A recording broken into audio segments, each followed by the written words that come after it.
तो पिछले वीडियो में हम लोग देख रहे थे contribution of canonical structure in resonance hybrid. तो हमने क्या देखा था? More stable canonical structure contributes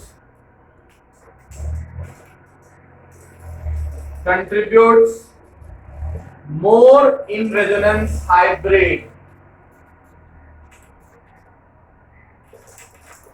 More stable canonical structure contributes more in resonance hybrid. हम लोग ने देखा था कि जो कैनोनिकल स्ट्रक्चर ज्यादा स्टेबल होगा उसका कंट्रीब्यूशन रेजोनेंस हाइब्रिड में ज्यादा होगा। और क्या देखे थे हम लोग? Resonance hybrid resembles with the most stable canonical structure.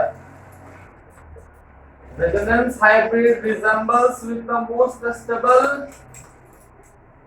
canonical structure. जो आपका रेजोनेंस हाइब्रिड है वो किससे मिलता जुलता होगा? जो कैनोनिकल स्ट्रक्चर सबसे ज्यादा स्टेबल होगा उसी के जैसा आपका रेजोनेंस हाइब्रिड होगा। और ये जानिए, जो कैनोनिकल स्ट्रक्चर ज्यादा स्टेबल होगा उसका कंट्रीब्यूशन रेजोनेंस हाइब्रिड में ज्यादा होगा। और रेजोनेंस हाइब्रिड देखने में किसके जैसा होगा? मोस्ट स्टेबल कैनोनिकल स्ट्रक्चर, क्योंकि इसका कंट्रीब्यूशन क्या होगा? Maximum contribution. क्योंकि मोस्ट स्टेबल कैनोनिकल स्ट्रक्चर का कंट्रीब्यूशन मैक्सिमम होगा तो इसी वजह से रेजोनेंस हाइब्रिड में मैक्सिमम कंट्रीब्यूशन किसका रहेगा? मोस्ट स्टेबल कैनोनिकल स्ट्रक्चर का। और इसलिए जो रेजोनेंस हाइब्रिड है वो देखने में किसके जैसा होगा? मोस्ट स्टेबल कैनोनिकल स्ट्रक्चर के जैसा। और उसके पहले एक पॉइंट लिखें कि जो कैनोनिकल स्ट्रक्चर ज्यादा स्टेबल होगा उसका कंट्रीब्यूशन रेजोनेंस हाइब्रिड में ज्यादा होगा।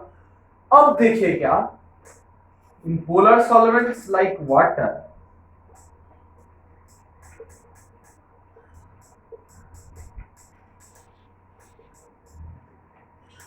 alcohol, etc. पानी अल्कोहल में क्या होगा? कैनोनिकल स्ट्रक्चर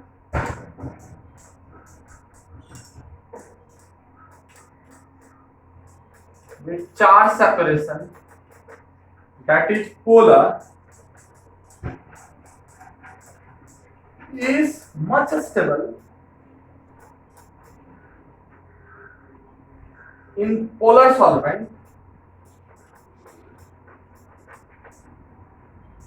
कैनोनिकल स्ट्रक्चर किसी भी कैनोनिकल स्ट्रक्चर में चार्ज सेपरेशन हुआ वो पोलर हो जाएगा कैनोनिकल स्ट्रक्चर, और वो आपका पोलर सॉल्वेंट में ज्यादा स्टेबल होगा। और ज्यादा स्टेबल होने से क्या होगा? हेंस कंट्रीब्यूट्स मोर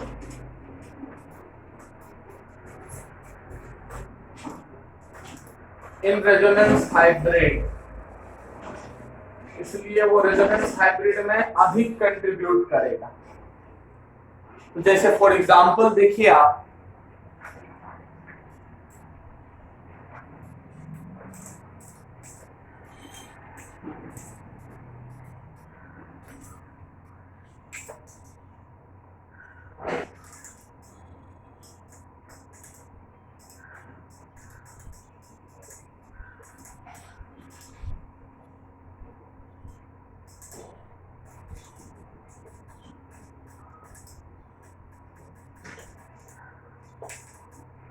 पहला, ये दूसरा। अगर हम जनरल स्टेबिलिटी की बात करें, general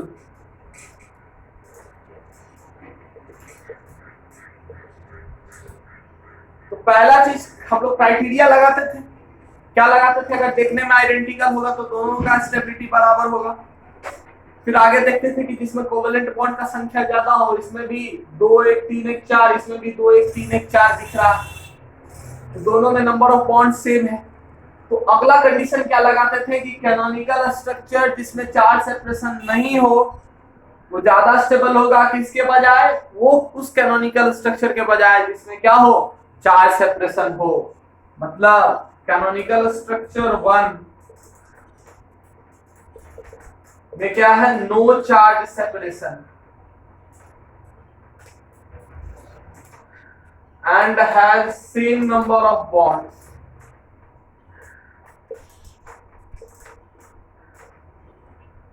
as compared to canonical structure 2। इन दोनों में जब हम तुलना करेंगे तो यहाँ बॉन्ड का संख्या यहाँ और यहाँ बॉन्ड का संख्या सेम है, नहीं होता है। पाई बॉन्ड ही कैलकुलेट करिए, यहाँ भी एक पाई बॉन्ड, यहाँ भी एक पाई बॉन्ड। अगर टोटल बॉन्ड का कैलकुलेट करना है तो 3 4 2 6 7 2 9, 3 4 5 2 7 2 9, यहाँ भी 9 बॉन्ड, यहाँ भी 9 बॉन्ड। और नहीं तो विजिबल बॉन्ड को काउंट कर लीजिए, 1 3 4, यहाँ देखिए 2 2 4। तो नंबर ऑफ बॉन्ड्स 1 और 2 में सेम है। तो इस आधार पे हम स्टेबिलिटी नहीं बता सकते हैं कि कौन ज्यादा कौन कम। तो फिर अगला क्राइटेरिया आता है ऑक्टेट वाला, कि सारे एटम का ऑक्टेट कंप्लीट होना चाहिए। तो वो तो नंबर ऑफ बॉन्ड्स के तहत ही आता है ना, जिसमें नंबर ऑफ बॉन्ड्स ज्यादा, उसमें स्वाभाविक बात है कि और सारे एटम का ऑक्टेट कंप्लीट होगा। तो फिर हम जैसे ही आगे की ओर मूव करेंगे तो फिर एक और क्राइटेरिया आता है कि कैनोनिकल स्ट्रक्चर अगर दो ठो आपके पास है, एक में चार्ज का सेपरेशन है, एक में चार्ज का सेपरेशन नहीं है, तो जिसमें चार्ज का सेपरेशन नहीं होता है वो ज्यादा स्टेबल होता है, और जिसमें चार्ज का सेपरेशन होता है वो कम स्टेबल होता है। ऐसा क्यों? ऐसा इसलिए जिसमें चार्ज का डेवलपमेंट हो गया उसमें उसका एनर्जी ज्यादा हो जाएगा, ठीक है ना। जिसमें चार्ज का डेवलपमेंट हो गया, चार्ज का सेपरेशन जिस कैनोनिकल स्ट्रक्चर में आ गया, स्वाभाविक बात है कि उसमें चार्ज डेवलपमेंट की वजह से एनर्जी उसका सिग्निफिकेंटली ज्यादा होगा एज कंपेयर टू वैसे कैनोनिकल स्ट्रक्चर के जिसमें किसी भी तरह का चार्ज का सेपरेशन मौजूद नहीं है, ठीक है। तो एनर्जी ज्यादा होने से क्या होता है, स्टेबिलिटी घट जाता है। इसीलिए हम आपको बताए हैं canonical structure CS1 more stable then canonical structure 2। इसलिए कैनोनिकल स्ट्रक्चर 1 आपका कैनोनिकल स्ट्रक्चर 2 से ज्यादा स्टेबल है। इसका मतलब contribution of canonical structure 1 in resonance hybrid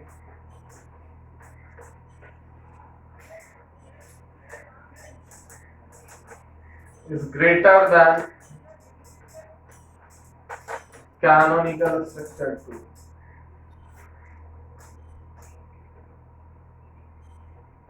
देखिए कंट्रीब्यूशन किसका ज्यादा, जो ज्यादा स्टेबल होता है कैनोनिकल स्ट्रक्चर उसका कंट्रीब्यूशन रेजोनेंस हाइब्रिड में ज्यादा होता है। तो इस आधार पे आप बोल सकते हैं कि कैनोनिकल स्ट्रक्चर 1 ज्यादा स्टेबल है, इसीलिए इसका कंट्रीब्यूशन रेजोनेंस हाइब्रिड में 2 से ज्यादा है। लेकिन इन पोलर सॉल्वेंट की बात करें, अगर हम in polar solvent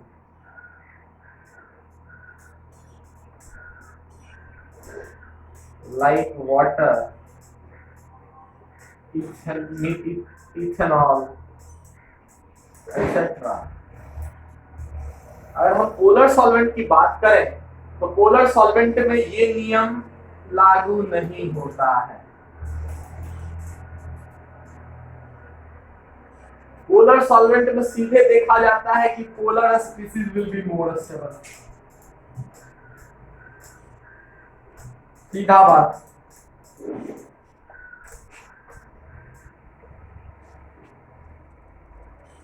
polar solvent में पोलर स्पीसीज ज्यादा स्टेबल होता है, क्योंकि एक तरह का स्पीसीज एक तरह के सॉल्वेंट में ही ज्यादा स्टेबल होता है। पोलर वाला पोलर में, नॉन पोलर वाला नॉन पोलर में। सामंजस्य, कंपैटिबिलिटी सामान्य चीजों के बीच ही बैठती है। मतलब कि सामान्य चीजों के बीच, मतलब अगर ये पोलर सॉल्वेंट है तो इसमें पोलर वाला ज्यादा स्टेबल होगा। नहीं समझे बात? जो पोलर सॉल्वेंट में पोलर स्पीसीज ज्यादा स्टेबल होता है, नॉन पोलर सॉल्वेंट में नॉन पोलर स्पीसीज ज्यादा स्टेबल होता है, क्योंकि सॉल्वेशन इफेक्ट होता है सॉल्वेंट का। सॉल्वेशन इफेक्ट से क्या होगा कि जो पोलर स्पीसीज का कैटायनिक पार्ट और एनायनिक पार्ट है वहां डाइपोल से इंटरैक्ट करता है। जैसे देखिए जहां तक बात है यहाँ कैनोनिकल स्ट्रक्चर 1 और 2 में, तो यहाँ चार्ज सेपरेशन है, यहाँ चार्ज सेपरेशन नहीं है, तो इसलिए ये वाला आपका पोलर हो गया।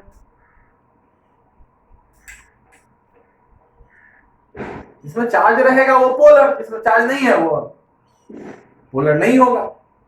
इसमें चार्ज सेपरेशन है इसलिए ये पोलर, ये इसमें चार्ज सेपरेशन नहीं है इसलिए ये पोलर नहीं है उतना। अब देखिए पोलर स्पीसीज में क्या करेगा, पोलर सॉल्वेंट इससे इंटरैक्ट करेगा। देखिए ये नेगेटिव है, आयन है ना, नेगेटिव आयन, आपको बॉन्डिंग में हम पढ़ा चुके हैं, नेगेटिव आयन है।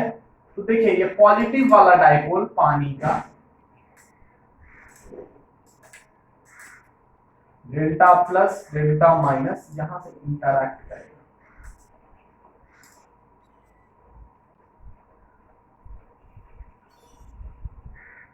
ये देखिए इस इंटरैक्शन को आप लोग क्या बोलते थे, आयन डाइपोल इंटरैक्शन। क्योंकि सीधा बात है आयन डाइपोल इंटरैक्शन सबसे ज्यादा स्ट्रॉन्गर इंटरैक्शन होता है, याद करिए सेकेंडरी बॉन्डिंग फोर्सेस में। यहाँ प्लस है तो प्लस वाले के साथ माइनस वाला डाइपोल इंटरैक्ट करेगा।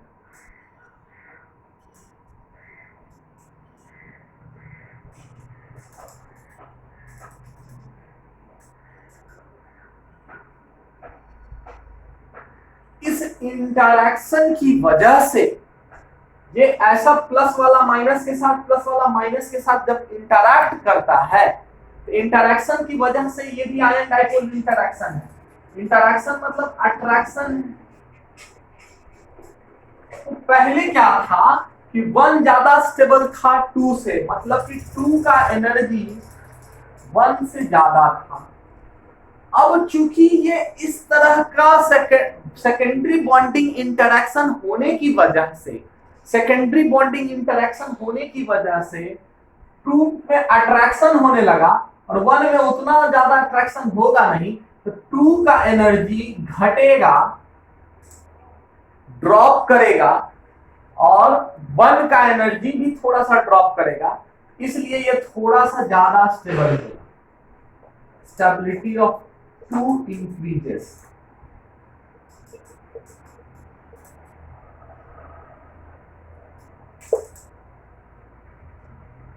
यहां 2 का स्टेबिलिटी ज्यादा बढ़ेगा।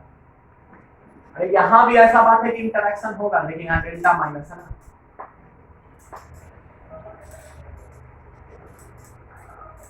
ये है बीकर, ये हो गया डाइपोल डाइपोल। यहाँ डाइपोल डाइपोल है, यहाँ आयन डाइपोल है, तो आयन डाइपोल वाला इंटरैक्शन स्ट्रॉन्गर होता है।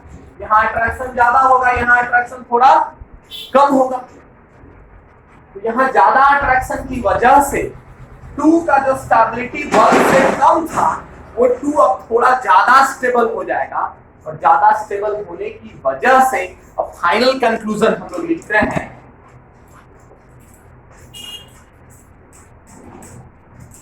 कि पोलर सॉल्वेंट में खेल उलट जाता है। इन पोलर सॉल्वेंट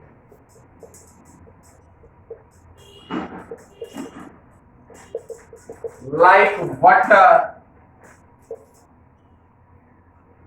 ऐसे जनरली 1 ज्यादा स्टेबल है 2 से, 1 का कंट्रीब्यूशन 2 से ज्यादा होगा। लेकिन पोलर सॉल्वेंट लाइक वाटर में क्या होता है, चार्ज्ड स्पीसीज जिसमें चार्ज सेपरेशन हो, कैनोनिकल स्ट्रक्चर जिसमें चार्ज सेपरेशन हो, उस केस में क्या होगा, कैनोनिकल स्ट्रक्चर जिसमें चार्ज सेपरेशन होगा वो वाला कैनोनिकल स्ट्रक्चर ज्यादा पोलर होगा और वो पोलर सॉल्वेंट में ज्यादा स्टेबल होगा, ज्यादा अच्छा तरीके से रहेगा। इसलिए in polar solvent like water contribution of 2 of canonical structure 2 is much more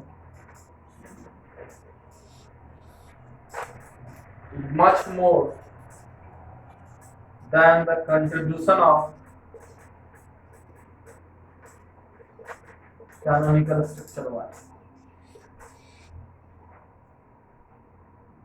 ये समझ लीजिए, कहानी खत्म। तो चार्ज स्पीसीज जिसमें चार्ज सेपरेशन हो उसका कंट्रीब्यूशन वो ज्यादा स्टेबल हो जाएगा नॉन चार्ज स्पीसीज से। कब, जब हम सॉल्वेंट ले लेंगे पोलर सॉल्वेंट लाइक वाटर। और ऐसे 1 ज्यादा स्टेबल है 2 से, इसलिए इसका कंट्रीब्यूशन ज्यादा होगा 2 से। जनरली 1 का कंट्रीब्यूशन ज्यादा होगा 2 से, लेकिन कब उलट फेर हो जाएगा, जब सॉल्वेंट हम चेंज करके वाटर ले लेंगे तो वहां चार्ज सेपरेशन वाला पोलर होने की वजह से ज्यादा स्टेबल हो जाएगा, उसका एनर्जी ज्यादा घट जाएगा तो ज्यादा स्टेबल हो जाएगा, और ज्यादा स्टेबल होने से वहां 2 का कंट्रीब्यूशन 1 से ज्यादा हो जाता है। किस केस में? इस केस में पोलर सॉल्वेंट ये ध्यान दीजिए, लाइक वाटर। ठीक है, अब देखिए अगला पॉइंट और जानिए, लास्ट पॉइंट इंपॉर्टेंट पॉइंट है।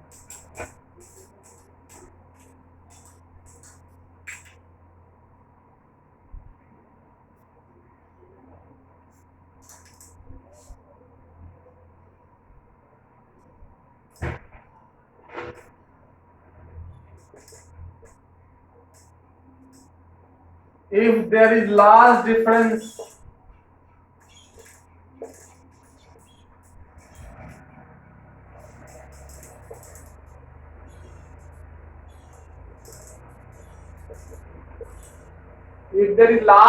of energy between canonical structures,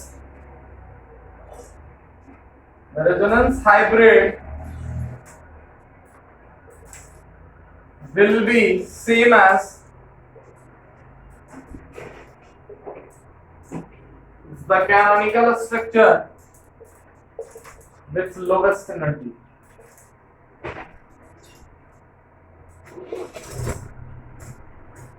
और एनर्जी की बात करें, कैनोनिकल स्ट्रक्चर 1 है, कैनोनिकल स्ट्रक्चर 2 है। मान लीजिए कि 2 का एनर्जी 1 से बहुत ज्यादा है, तो स्टेबिलिटी बताइए, इसका एनर्जी ज्यादा उसका स्टेबिलिटी कम। स्टेबिलिटी आपका कैनोनिकल स्ट्रक्चर 1 का कैनोनिकल स्ट्रक्चर 2 से बहुत ज्यादा हो जाएगा। जिसका एनर्जी जितना ज्यादा उसका स्टेबिलिटी उतना ही कम होता है। तो 2 का एनर्जी कैनोनिकल स्ट्रक्चर 1 से ज्यादा है, स्टेबिलिटी क्या हो जाएगा, जस्ट उल्टा होता है। एनर्जी और स्टेबिलिटी में उल्टा का रिलेशनशिप है। जिसका एनर्जी ज्यादा उसका स्टेबिलिटी कम, इसका स्टेबिलिटी ज्यादा उसका एनर्जी कम। तो इसका 2 का एनर्जी ज्यादा है 1 से, तो स्टेबिलिटी 1 का ज्यादा हो जाएगा 2 से। मतलब 2 यहाँ 2 से बहुत ज्यादा स्टेबल है 1, इसका मतलब इसका मैक्सिमम कंट्रीब्यूशन होगा इन हाइब्रिड, इतना ज्यादा होगा क्योंकि बहुत ज्यादा स्टेबल है 2 से। मतलब 2 का कंट्रीब्यूशन नहीं के बराबर होगा, 1 का कंट्रीब्यूशन बहुत ज्यादा होगा, क्योंकि हमको आप पहले ही बता चुके हैं जिसका स्टेबिलिटी ज्यादा उसका कंट्रीब्यूशन ज्यादा है। 1 बहुत ज्यादा स्टेबल होने की वजह से इसका कंट्रीब्यूशन बहुत ज्यादा होगा 2 के मुकाबले।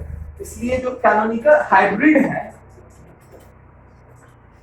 वो किसके बराबर हो जाएगा, कैनोनिकल स्ट्रक्चर 1 के बराबर। जो आपका हाइब्रिड है वो किसके बराबर हो जाएगा, यहाँ वो कैनोनिकल स्ट्रक्चर 1 के बराबर हो जाएगा। इतना बात आप सीखिए, समझना जरूरी था। अब हम लोग आगे देखते हैं।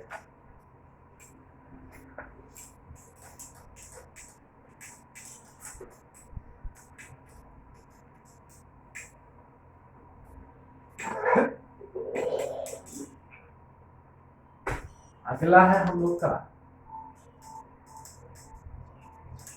Resonance energy.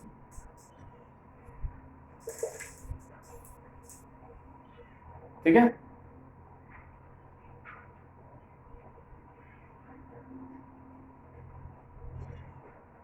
अगला हम लोग पढ़ रहे हैं resonance energy.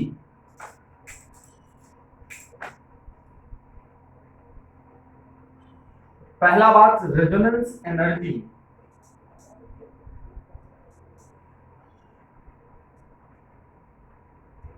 is the amount of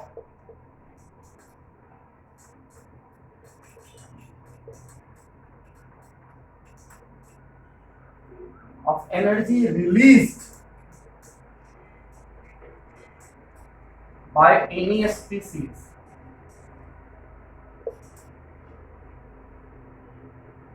energy. Resonance energy क्या है आपका, पहले ध्यान से समझिए।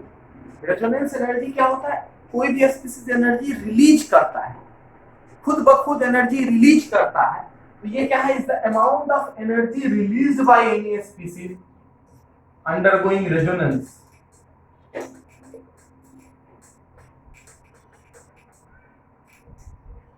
and hence this energy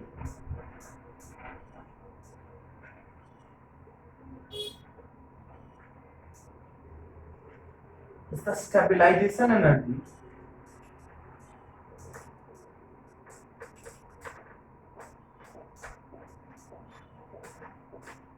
of such a species.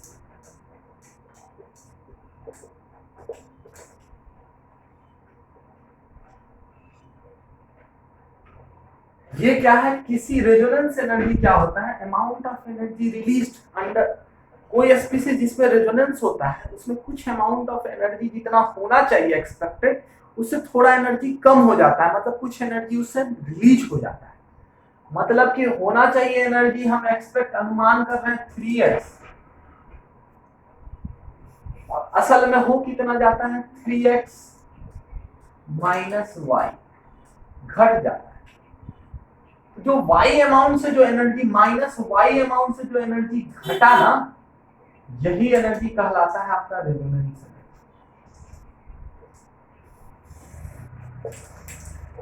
नहीं समझ रहे आप बात? किसी भी मॉलिक्यूल के पास किसी भी स्पीसीज जिसमें रेजोनेंस हो रहा है उसमें एक्सपेक्टेड था, अनुमानित था कि एनर्जी होगा 3x, लेकिन वो एनर्जी घट के हो गया 3x माइनस y। तो जो माइनस y एनर्जी जो घटा, जो माइनस y एनर्जी घटा, उस एनर्जी को ही हम लोग बोलते हैं रेजोनेंस एनर्जी, क्योंकि it is the amount of energy released by any species undergoing resonance. ये रिलीज एनर्जी है और इसी एनर्जी को हम लोग स्टेबिलाइजेशन एनर्जी भी बोलते हैं। क्यों? क्योंकि resonance involves delocalization of pi electrons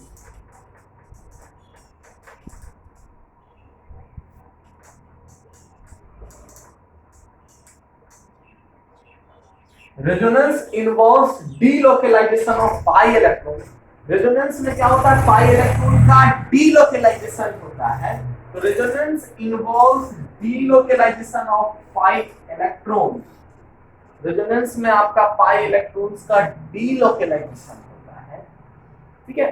तो resonance involves delocalisation of pi electrons and due to delocalisation,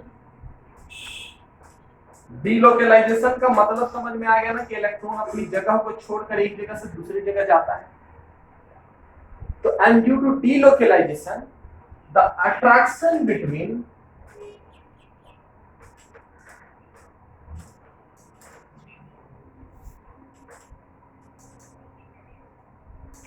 pi electrons and the nuclei increases,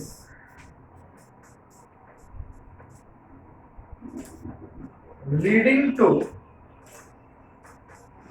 increase in stability.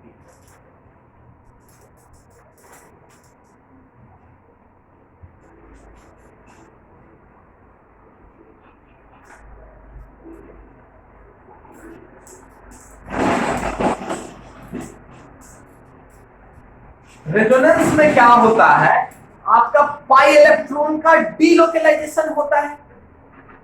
Pi electron एक जगह से दूसरी जगह डीलोकलाइज होता है, डीलोकलाइजेशन।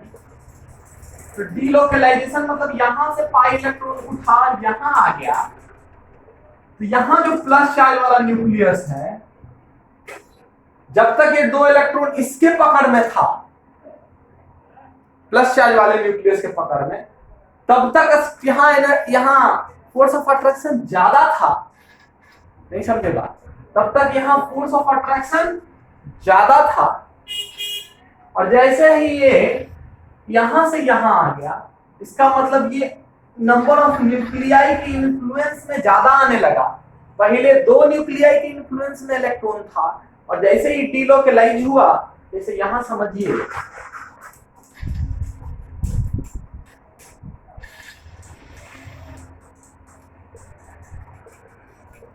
अगर यहां हम किसी भी तरह का डीलोकलाइजेशन कंसीडर नहीं करें, नहीं माने, तो ये दोनों पाई इलेक्ट्रॉन जो है, ये दोनों कार्बन और कार्बन के न्यूक्लियाई के बीच दो कार्बन और कार्बन के न्यूक्लियाई के बीच। तो जब इंडिविजुअल की बात करिएगा यहाँ अलग अलग कर दें इसको, मतलब हम कोई इंटरेक्शन नहीं दिखा रहे हैं, तो ये दो इलेक्ट्रॉन दो न्यूक्लियाई के बीच, ये दो इलेक्ट्रॉन दो न्यूक्लियाई के बीच।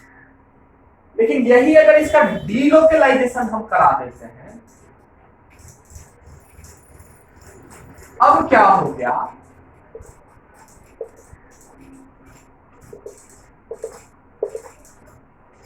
चारों इलेक्ट्रॉन चारों न्यूक्लियाई के पकड़ में आ गया। यहां क्या हुआ, 4 इलेक्ट्रॉन 4 न्यूक्लियाई,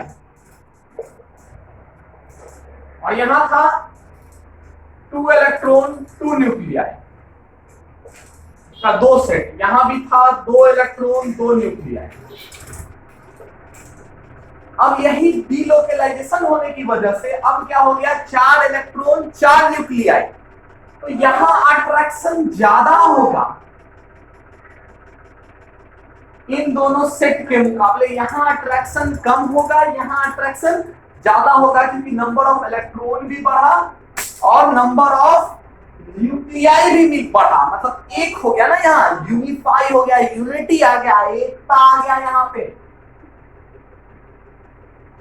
क्योंकि न्यूक्लियाई का संख्या भी बढ़ा, इलेक्ट्रॉन का भी संख्या बढ़ा। और यहाँ गया था 2 न्यूक्लियाई 2 इलेक्ट्रॉन 2 न्यूक्लियाई 2 इलेक्ट्रॉन, तो भाई यहाँ संख्या नहीं बढ़ा, यहाँ 2 इलेक्ट्रॉन 2 न्यूक्लियाई के बीच है, 2 इलेक्ट्रॉन 2 न्यूक्लियाई के बीच है, मतलब यहाँ दो बाकी से कोई मतलब नहीं है आपस में, सब लोग अपने से मतलब रख रहा है।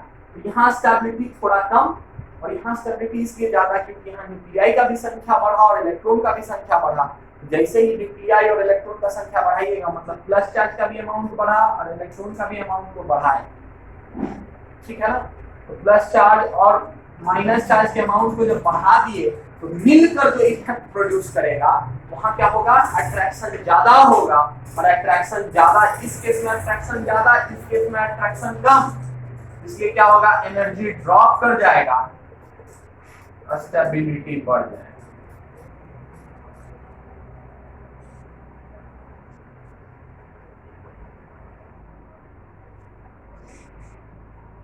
अब इसको समझना है तो आप ऐसे समझ सकते हैं, आपको कूलम्स लॉ पता है, थोड़ा सा हम क्या करते हैं,